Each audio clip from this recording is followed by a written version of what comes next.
Hola, ¿qué tal, gente que piensa? Hoy quería hablar de algo que se respira en el ambiente, los movimientos sociales, los cuales, si bien están muy presentes en nuestra realidad, son muy pocos los que manejan esta temática desde una perspectiva teórica, y una gran parte del movimiento resume su ideología en una polera del Che, un pasamontañas y una molotov. Así que, a fin de darles algunas herramientas conceptuales para el debate y puedan reafirmar o desmontar sus posturas sobre este tema, es que va este video. En 1846, Bernstein acuña el término movimiento social y lo introduce al vocabulario académico. Pero, ¿qué es un movimiento social? Si bien el término es relativizable, sabemos que es un colectivo humano con grados variables de organización que posee una identidad propia, apoyada en una o varias ideas en común y a veces con una ideología propia. Poseen demandas concretas, siendo su finalidad el cambio social. Estos movimientos eran explicados bajo las teorías clásicas del consenso social y del conflicto social, haciendo una separación según si estos eran funcionales al sistema y de corte reformista, o si eran asistémicos y su intención era cambiar el sistema de forma estructural. Posteriormente aparecieron las teorías psicosociales del interaccionismo y la conducta colectiva.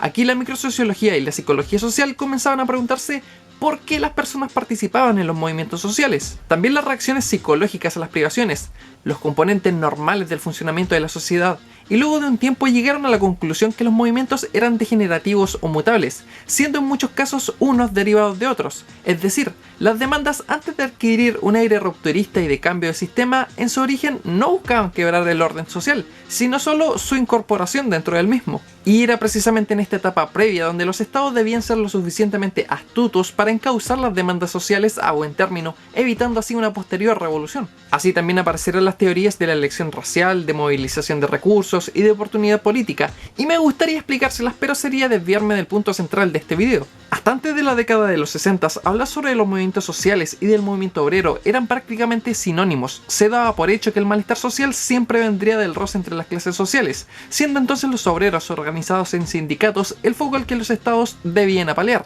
Me refiero a apalear sus demandas, no apalearlos a ellos. Aunque claro, esto último también se dio harto. Es en este escenario de relativa paz entre los sindicatos y el gobierno francés es que en 1968 estalla lo que se conocería como el Mayo francés, donde por primera vez el foco del movimiento social no eran los trabajadores, sino los estudiantes. Esto fue muy desconcertante para todo el mundo, incluso los sindicatos de trabajadores primeramente apoyaron al gobierno antes que los estudiantes. Y es que no se trataba de un movimiento uniforme, sino que existían ideologías mezcladas. Estaban los maoístas, los trotskistas y entre medio los anarquistas. Las teorías del movimiento social de aquella época se quedaron cortas para explicar los sucesos de aquel momento. Se abre paso así a una nueva era, la era de los nuevos movimientos sociales. Los nuevos movimientos sociales pueden ser divergentes y van más allá del cambio económico. Toman aspectos culturales como pueden ser los movimientos ambientalistas, de gays, feministas, por la reivindicación de derechos humanos, etc. En Latinoamérica tenemos una larga lista de ejemplos. Los zapatistas en Chiapas, los Sin Tierra en Brasil, la guerra del agua en Bolivia entre los 70 y 80, el movimiento de los piqueteros en Argentina en los 90.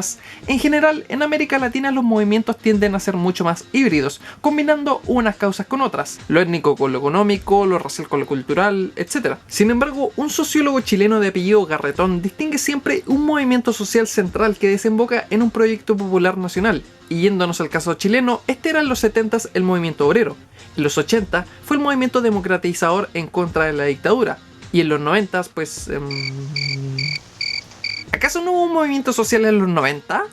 Claro que lo hubo, pero no llegaron a explotar por miedo a una nueva represión militar y el eco de la promesa de la alegría que nunca llegó. Chile, la alegría ya viene.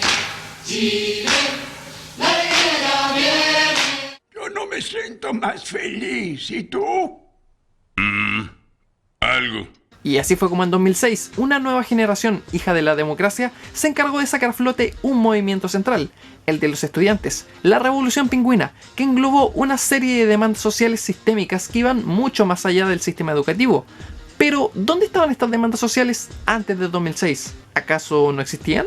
Para explicarlo, un historiador chileno llamado Gabriel Salazar utiliza el ejemplo del topo, y es que muchos de los movimientos sociales parecieran estar muchas veces ocultos bajo tierra, pero estos siempre están presentes, acumulando tensión, esperando algún suceso coyuntural para poder salir y explotarles en la cara al gobierno de turno. Por ende, la estabilidad de un gobierno dependerá de su inteligencia para saber anticiparse y responder a las demandas ciudadanas en el momento oportuno, cuestión que casi nunca ocurre debido al distanciamiento que existe entre las clases dirigentes y las clases populares. sociales. Moraleja: si los gobiernos fueran lo suficientemente astutos, podrían tenernos eternamente comiendo de su mano con puras medidas parches y paliativas. Afortunadamente para nosotros no lo son, y este topo volverá a la superficie por lo que es suyo.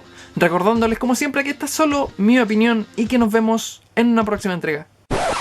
Por cierto, a pedido del público vuelve ¿Qué tanto te dice una imagen? Si no estás familiarizado con este formato de video, te dejaré las versiones anteriores aquí en la descripción. La idea es que posteen en la página de Facebook cualquier imagen que ustedes quieran. No existe límite de imagen por persona ni de ningún tipo, pero claro, la idea es que no sea porno. De la lista de imágenes yo escogeré una para poder analizar. Ahora sí, sin más, bye. No queda más